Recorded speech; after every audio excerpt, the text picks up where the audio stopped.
আমি যে ইউনিটে বা যে ওয়ার্ডে বসবাস করি, এখানে কারা সাধারণ মানুষদের মধ্য থেকে কোরবানি দিবে না? কাদের কিছু খাদ্য সামগ্রীর নিড আছে, ঈদের দিনও হয়তো তার তেলের অভাব, তার হয়তো চালের অভাব, ডালের অভাব, পেঁয়াজের অভাব, লবণের অভাব, আসেনের অসহায় মানুষের খোঁজখবর নেওয়া।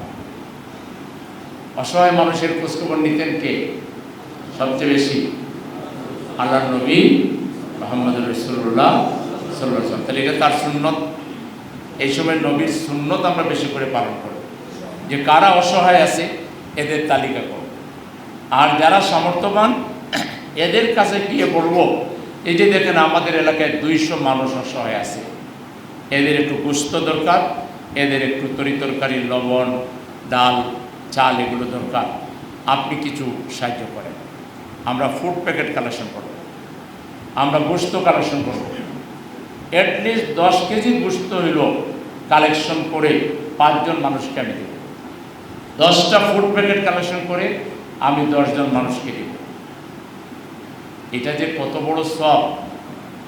আল্লাহ রসুলের এই হাদিসটা আমি বহুবার শুনিয়েছি, যে আল্লাহ রসুল একবার সাহাবীদের নিয়ে বসা, আর সেখানে এক ব্যক্তি এসে সাহায্য চাইলে আল্লাহ রসুল বললেন, তোমাদের মধ্য থেকে কে আসো তাকে সাহায্য করবে?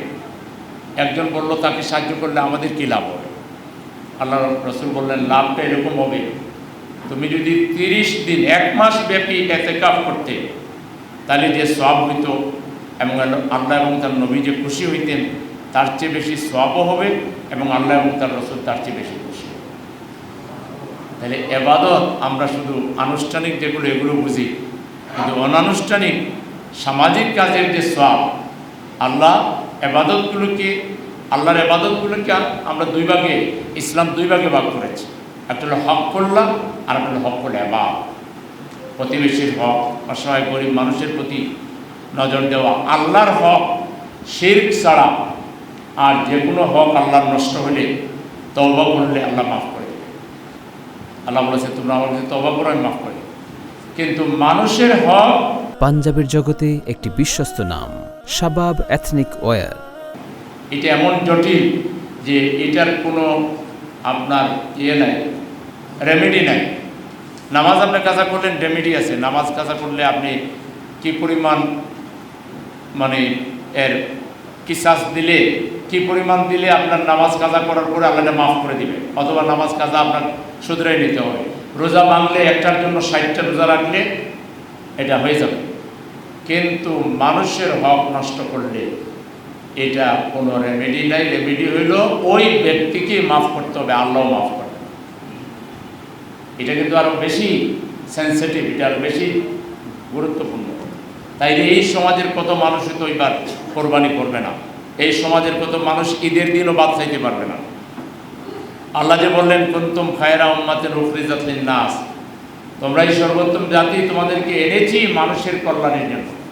তা আপনি যে শুধু আপনার কল্যাণ, আপনার পরিবারের কল্যাণ, আপনার সংগঠনের কল্যাণ করলেন, আর আপনার ওয়ার্ডে, আপনার ইউনিটে অসহায় বনি আদম চোখের পানি ফেলায় যে কাঁদলো, এর সিটাফুটাও যদি আপনার উপর দিয়ে বর্তায়, তখন কি আপনি পার পাবেন? এই জন্য অসহায় বনি আদমের পাশে দাঁড়ানো এটাও আমাদের ইবাদত এবং এটা আমাদেরকে করতে হবে। হাদিসে আছে, একটা খেজুরের 4 ভাগের 1 ভাগ খাওয়াইয়া হইল তুমি জাহান্নামের আগুন থেকে মুক্তি নাও। কেন বলা হয়েছে? আদনা নেক কাজকেও যেন তুচ্ছ-তাচ্ছিল্য না করে, কোনটা কাজে লাগে, কোনটা যে কাজে লাগবে আপনি জানেন না। আপনার মনের নফসের শয়তানকে দমন করা। ইব্রাহিম আলাইহিস সালামকে আল্লাহ বলেছিলেন যে তুমি কোরবানি করো, তিনি এটা সেটা অনেক করার পরেও দেখি কাজ হয় না, পরে বুঝলেন তার প্রিয় বস্তুকে কোরবানি করতে হবে।